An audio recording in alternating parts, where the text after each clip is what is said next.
Bismillahirrahmanirrahim. Assalamualaikum warahmatullahi wabarakatuh. Syukur Alhamdulillah kita bisa berjumpa lagi di channel ini.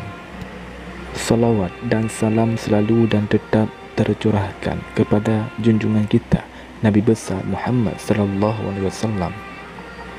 Allahumma salli ala Sayyidina Muhammad wa ala ali Sayyidina Muhammad.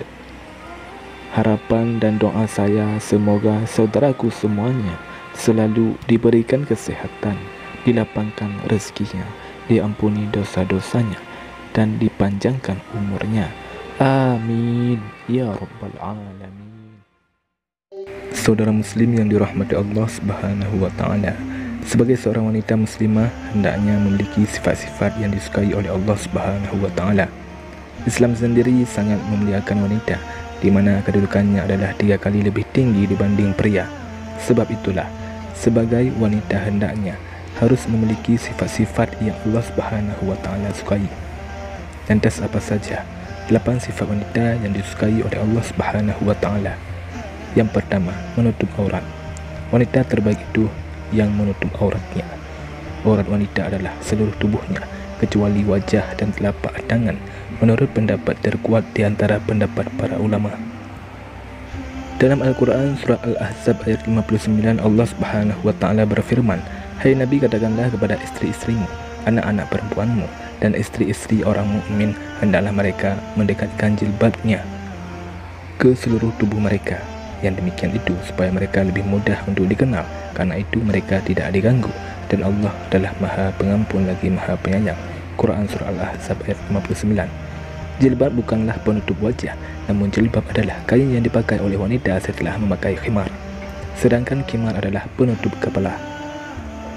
Allah Subhanahu wa taala berfirman dalam Al-Quran surah An-Nur ayat 31, "Katakanlah kepada wanita yang beriman, hendaklah mereka menahan pandangannya dan kemaluannya, dan janganlah mereka menampakkan perhiasannya kecuali yang biasa nampak daripadanya."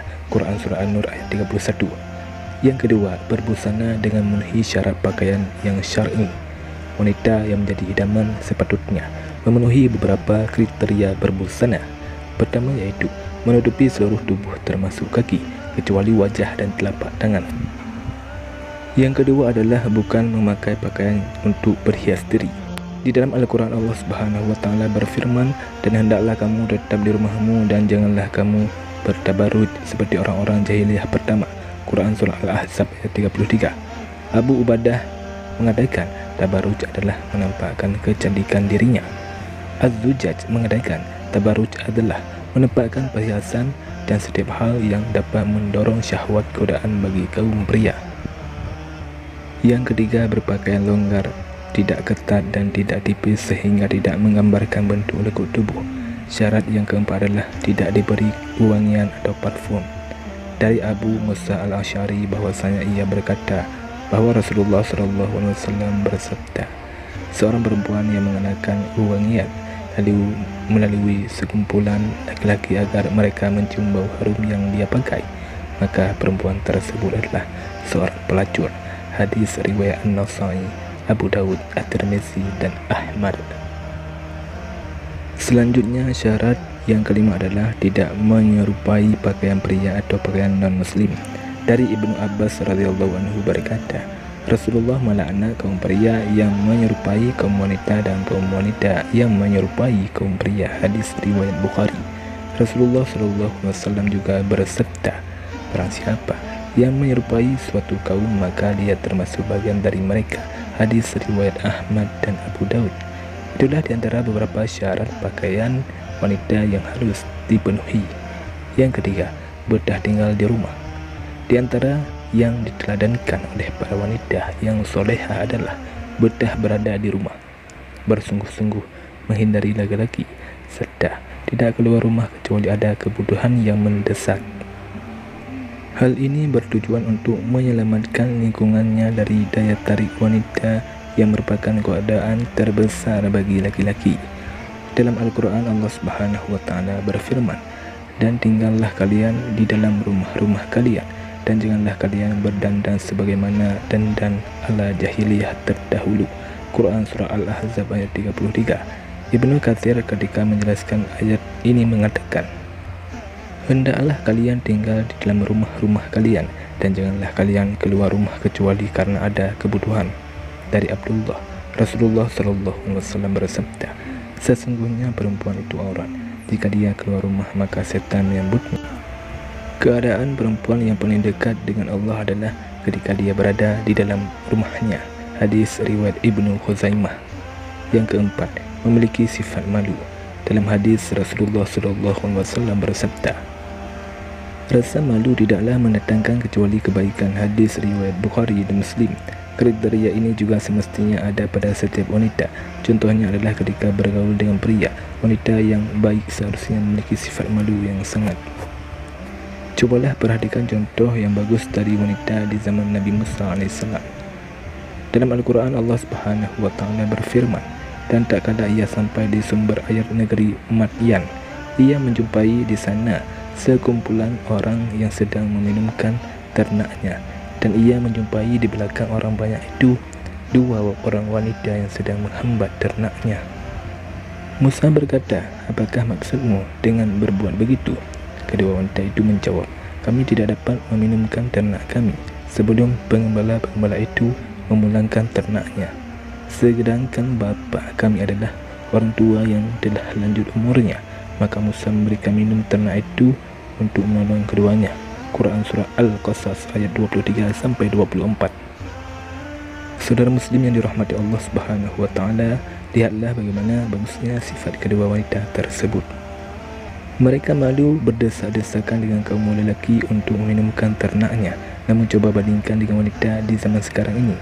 Tidak cukup sampai di situ kebagusan akhlak kedua wanita tersebut. Lihatlah bagaimana sifat mereka tak kala datang untuk memanggil Nabi Musa AS. Dalam Al-Quran Allah Subhanahu wa Ta'ala berfirman, kemudian datanglah kepada Musa seorang dari kedua wanita itu berjalan penuh rasa malu. Ia berkata, sesungguhnya bapakku memanggil kamu agar ia memberikan balasan terhadap kebaikanmu memberi minum ternak kami. Quran Surah Al-Qasas ayat 25. Yang kelima, taat dan menyenangkan hati suami. Isteri yang taat pada suami senang dipandang, tidak membangkang yang membuat suami benci. Itulah sebaik-baik wanita. Dari Abu Hurairah radhiyallahu anhu, dia berkata, pernah ditanyakan kepada Rasulullah SAW, siapakah wanita yang paling baik? Jawab beliau, yaitu yang paling menyenangkan jika dilihat suaminya, mentaati suami jika diperintah, dan tidak menyelisihi suami pada diri dan hartanya sehingga membuat suami benci. Hadis riwayat An-Nasai dan Ahmad. Begitu pula tempat seorang wanita di surga ataukah di neraka dapat dilihat dari sikapnya terhadap suaminya. Apakah ia taat ataukah durhaka? Yang keenam, menjaga kehormatan anak dan harta suami. Allah Subhanahu wa Ta'ala berfirman, sebab itu maka wanita yang saleh ialah yang taat kepada Allah lagi memelihara diri ketika suaminya tidak ada. Quran Surah An-Nisa ayat 34. Yang ketujuh, bersyukur dengan pemberian suami. Seorang istri harus pandai-pandai berterima kasih kepada suaminya atas semua yang telah diberikan kepadanya. Bila tidak, si istri akan berhadapan dengan ancaman neraka Allah Subhanahu wa Ta'ala. Selesainya dari salat kusuf, salat gerhana, Rasulullah SAW bersabda menceritakan surga dan neraka yang diperlihatkan kepada beliau ketika salat. Dan aku melihat neraka. Aku belum pernah sama sekali melihat pemandangan seperti hari ini, dan aku lihat ternyata mayoritas penghuninya adalah para wanita. Mereka bertanya, kenapa para wanita menjadi mayoritas penghuni neraka, ya Rasulullah? Beliau menjawab, disebabkan kekufuran mereka. Ada yang bertanya kepada beliau, apakah para wanita itu kufur kepada Allah? Beliau menjawab, tidak, melainkan mereka kufur kepada suami dan mengkufuri kebaikan suami. Seandainya engkau berbuat baik kepada salah seorang istri kalian pada suatu waktu, kemudian suatu saat ia melihat darimu ada sesuatu yang tidak berkenan di hatinya, niscaya ia akan berkata, aku sama sekali belum pernah melihat kebaikan darimu. Hadis riwayat Bukhari dan Muslim. Lihatlah bagaimana kekufuran si wanita cuma karena melihat kekurangan suami sekali saja, padahal banyak kebaikan lainnya yang diberi. Hujan setahun seakan-akan terhapus dengan kemarau sehari. Yang kedelapan, berdandan dan berhias diri hanya untuk suami. Sebagian istri saat ini Di hadapan suami bergaya asal-asalan, berbau arang dapur, dan jarang mau berhias diri. Namun ketika keluar rumah, ia keluar bagai bidadari. Ini sungguh terbalik. Seharusnya di dalam rumah ia berusaha menyenangkan suaminya. Demikianlah yang dinamakan sebaik-baik wanita. Dari Abu Hurairah radhiyallahu anhu, dia berkata, pernah ditanyakan kepada Rasulullah SAW, siapakah wanita yang paling baik? Jawab beliau, yaitu yang paling menyenangkan jika dilihat suaminya, mentaati suami jika diperintah, dan tidak menyelisihi suami pada diri dan hartanya sehingga membuat suami benci. Hadis riwayat An-Nasa'i dan Ahmad.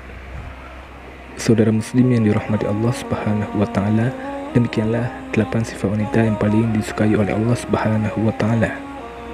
Semoga kita semua, terutama bagi wanita, agar menjadi istri-istri idaman para suami dan mempunyai 8 sifat yang disukai oleh Allah Subhanahu wa taala. Amin ya rabbal alamin. Wallahu a'lam bissawab. Assalamualaikum warahmatullahi wabarakatuh.